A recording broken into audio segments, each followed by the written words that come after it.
Have you ever imagined discovering that the quiet farmer who sold pork to the entire neighborhood was hiding one of the most horrifying crimes in history? In this video, you'll learn about the chilling case of Robert Pickton, the Canadian serial killer who confessed to murdering dozens of women and disposing of their bodies by feeding them to his pigs. Throughout this disturbing story, you'll see how Pickton deceived police and neighbors for years, becoming Canada's worst serial killer. Every detail uncovered is more shocking than the last, revealing the true depths of human cruelty. Stay with me until the end to find out how authorities finally exposed Robert Pickton and put an end to his gruesome crimes.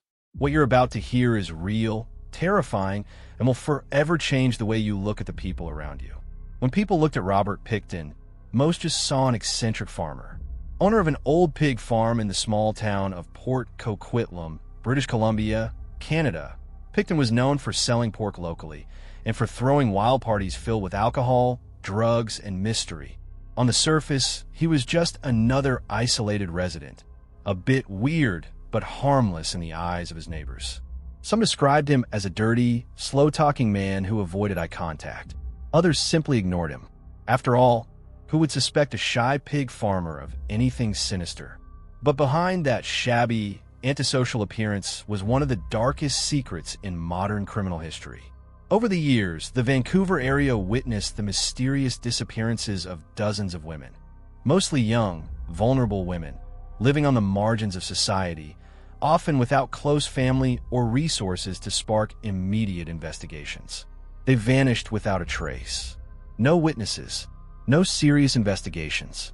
And while the families of these women desperately searched for answers, Robert Pickton quietly continued his seemingly ordinary life, right in the middle of a farm hiding horrors beyond imagination.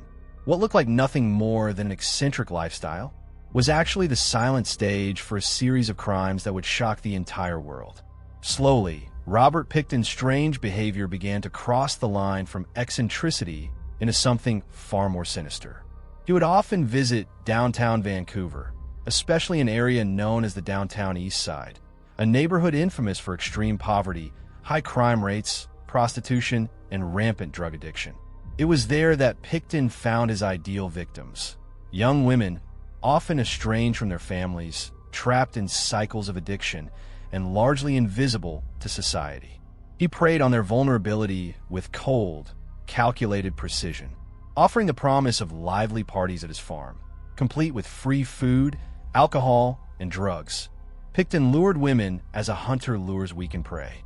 Sometimes he promised shelter, other times a small amount of money. His invitations always seemed harmless, just a chance for a night away from the brutal reality of the streets. For women battling hunger, cold, and fear every day, a party on a remote farm sounded like a momentary escape. But in truth, it was a deadly trap. Pickton's victims fit a clear profile. They were mostly marginalized women, sex workers, indigenous women, homeless youth, and those battling heavy drug addiction. They were the people society often chose to overlook, and tragically, that very invisibility allowed Pickton to operate for years without serious suspicion. When one of these women went missing, there was rarely public outrage or media coverage. In many cases, no formal missing persons report was ever filed. And for Pickton, that lack of attention created the perfect hunting ground. He knew that to most people, these women were merely statistics, and he exploited that cruel indifference to kill, again and again, unnoticed.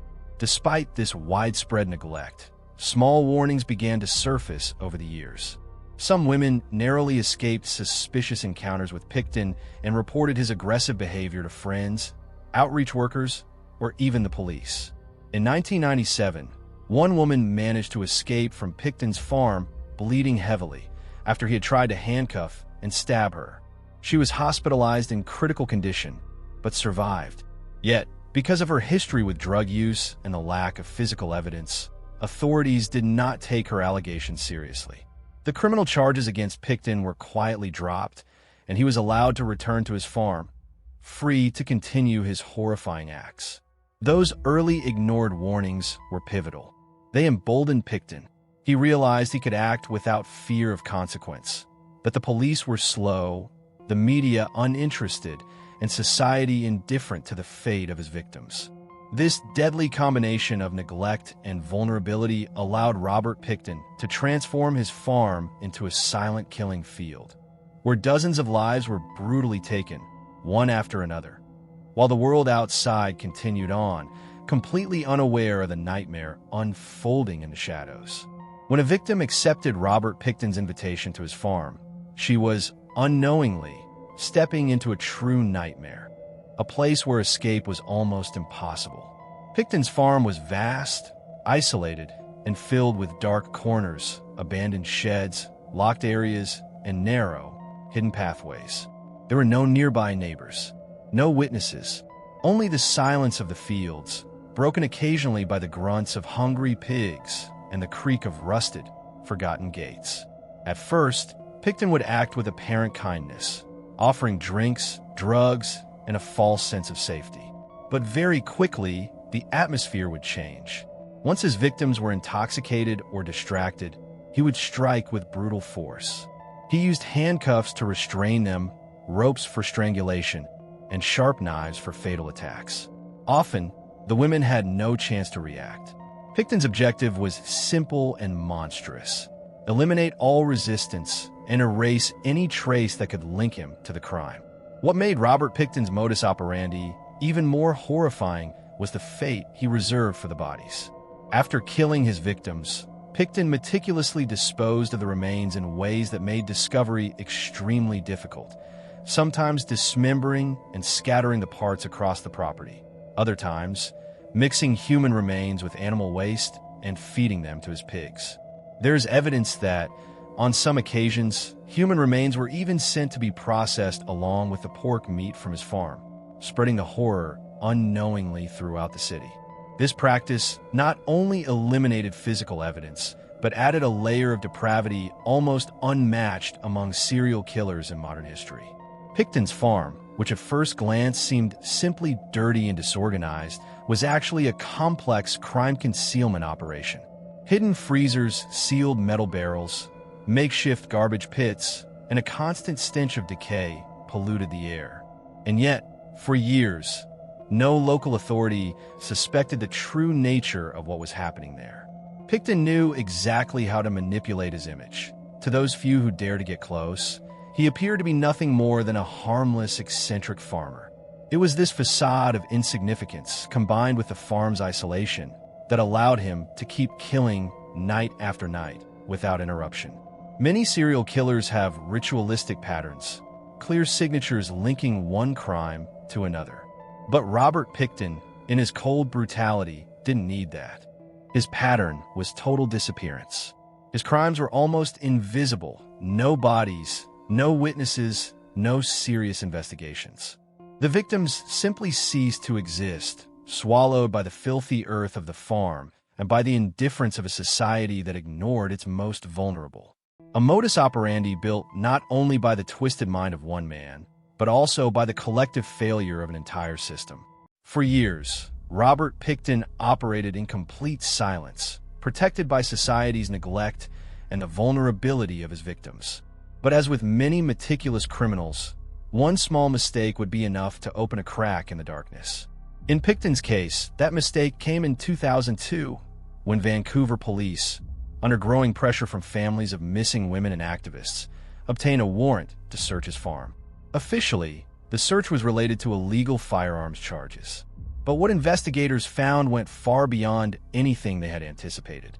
Amid the chaos of abandoned objects, piles of trash, and decaying buildings, disturbing clues began to surface. Bloodstained women's clothing, ID cards belonging to missing women, personal jewelry, and later, human remains mixed with animal remains. Robert Pickton's farm wasn't just a neglected rural property. It was a clandestine graveyard. Police quickly realized they were not dealing with an ordinary crime. From that initial discovery, a massive task force was assembled. Over 200 officers worked tirelessly in what became the largest forensic excavation in Canadian history. It took months of meticulous searching, with excavators sifting through tons of contaminated soil, cadaver dogs detecting human remains, and forensic experts analyzing every tiny fragment found. In an almost apocalyptic scene, the farm was divided into sectors, like a giant board of horror, where every meter of dug-up earth revealed new fragments of a macabre truth. Based on the evidence collected, the connection between Pickton and the disappearances of dozens of women became undeniable. Initially, he was charged with 6 murders, but as investigations progressed and new evidence surfaced, the number of victims linked to his farm surpassed 20, eventually connecting him directly to over 30 disappearances. Witnesses began to come forward with chilling testimonies. Associates of Pickton reported that, during moments of drunkenness, he would boast about having killed 49 women, and that he only stopped because he had been careless. In one investigation, a farm worker admitted she had seen women's belongings and blood in restricted areas of the property, but, at the time, dismissed it, a mistake that would haunt her forever. What shocked the public most wasn't just the number of victims, but the brutality of the systemic negligence. Before the formal investigation, dozens of missing persons reports have been ignored, minimized, or discarded as routine cases involving troubled individuals. It took immense public pressure, especially from organizations defending indigenous women and marginalized communities, for the system to finally take action. The Pickton case cruelly exposed institutional prejudice and the collapse of public policies that were supposed to protect the most vulnerable. It was as if these women had been murdered twice, first by Pickton and then by the collective indifference. During the trial, which began in 2007, the full horror came to light. The court heard nauseating, graphic details about Pickton's methods of murder and corpse disposal. Despite being formally charged with 26 murders, prosecutors initially focused on 6 cases with the strongest evidence to guarantee the maximum possible sentence. The verdict was decisive: life imprisonment without parole eligibility for 25 years, the maximum penalty allowed under Canadian law. For many families, however, not all wounds were healed. Many victims still remain unidentified, and the horrors unearthed on that farm will never be fully erased from Canada's collective memory. The case of Robert Pickton left deep scars, not only on the victims' families, but on Canadian society as a whole. When the full extent of the horror came to light, the entire country was forced to confront an uncomfortable truth. The system that was supposed to protect all citizens had failed, and failed brutally. The disappearance and murder of dozens of women, most of them indigenous, poor, or marginalized, was not the work of a lone monster alone. It was also the result of years of institutional negligence, social prejudice, and silent disregard for lives deemed less important. The Pickton case exposed what many preferred not to see: a society that measures the value of human life based on social status, ethnicity, and the ability to make one's voice heard. Public pressure after the trial was immense. Human rights organizations, indigenous communities, women's advocacy groups, and even international bodies demanded concrete change. Multiple independent investigations were launched to analyze the conduct of the Vancouver police and the handling of reports over the years. The Missing Women Commission of Inquiry revealed grotesque failures, structural prejudices, and countless missed opportunities that could have prevented dozens of deaths. The published reports shocked the public even further. There was clear evidence that investigations have been deliberately neglected, reports have been disregarded due to biases against vulnerable victims, and that a culture of indifference and racism had infected law enforcement agencies. In response, a series of reforms were implemented within the police force and public policies. Specific protocols were created to handle the disappearances of at-risk women. Authorities reinforced the need to seriously investigate every missing persons report, regardless of the victim's background. Programs to support Indigenous women were expanded, and public awareness campaigns against gender-based violence and systemic racism were intensified. However, for many critics and families of the victims, these changes came far too late. No reform, no matter how well-intentioned, could bring back the lives that were lost, nor erase the pain caused by negligence. The name Robert Pickton is remembered not only as that of a serial killer, but as the symbol of a collective failure. A grim reminder that monsters thrive when society closes its eyes to the invisible. A warning that justice must not be selective, and that lives should never be measured by color, social status, or personal history. The Pickton case continues to echo through Canada's social justice movements, serving as an open scar on the nation's history. A story that insists on reminding us, where there is neglect, tragedy will always find a place to grow in the shadows. The case of Robert Pickton is not just a horror story about a serial killer.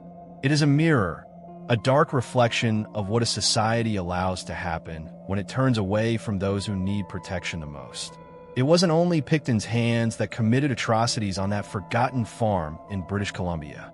It was also the collective indifference, the invisible prejudice, the absence of empathy that, together, paved the way for an unprecedented tragedy. Every life lost there carried a name, a story, a hope, and, above all, a right to exist. Today, remembering these victims is more than telling a macabre story. It's about acknowledging the failures that allowed this to happen, and understanding that as long as lies are ignored, as long as voices are silenced by inequality, horrors like this can repeat themselves somewhere hidden in the shadows of any society.